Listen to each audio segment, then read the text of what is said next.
I lost a friend who was my good friend and who was killed by people who robbed him a car.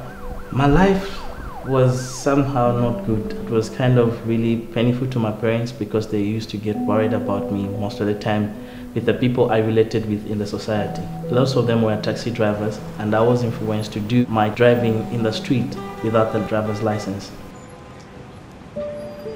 I first met Manasi in 2008. I was on top of a 2-story building, busy building a roof, and someone told me there's someone at the gate. So I got down the roof. Upon opening the gate, here's Manasi standing there and asking me if he can come and work with us. I told him that we don't have work for him because we don't have work for all the other people as well. I went back with my father after we had a talk at home, and he really explained things and a lot of things that can happen to me, the dangers about life.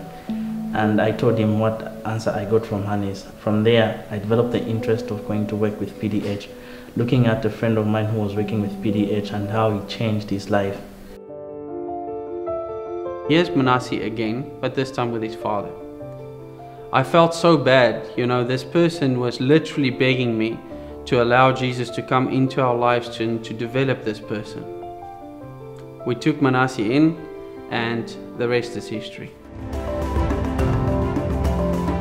We first of all look at the community and see how we can help them to be sustainable in themselves by building buildings, offices, houses to rent. In that way we secure income for that specific project. Otherwise the sustainability is never really addressed.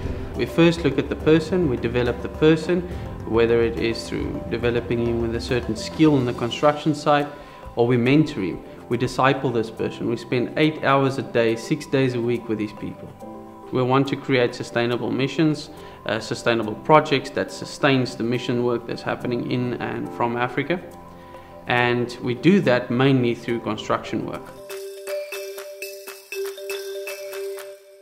On the ground level with PDH Foundation, we create opportunities to learn professional skills: tiling, electrical, plumbing, bricklaying, engineering work. We mentor them, we disciple them, and that's the ministry part of what PDH Foundation is doing.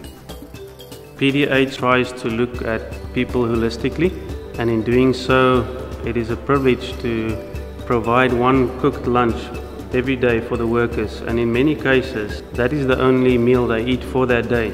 PDH is a place where the relationship that is there can change you and can change anybody around this world.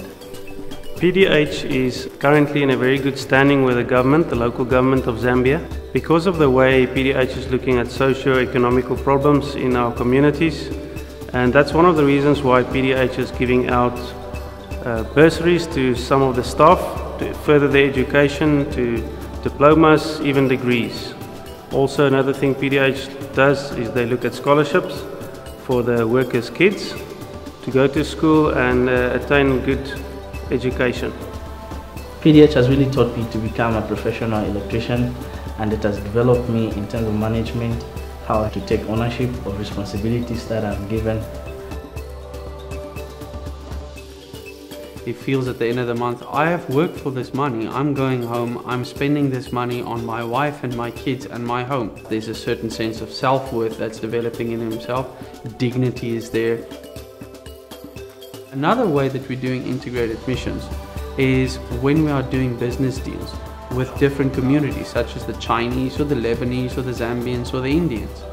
God is giving us a great platform to minister to these people, and many has actually come to know Christ through business deals that we did with them. We hope and strive to the very utmost of everything that we're doing to build God's kingdom, as Jesus said, let's go and build God's kingdom here on earth as it is in heaven.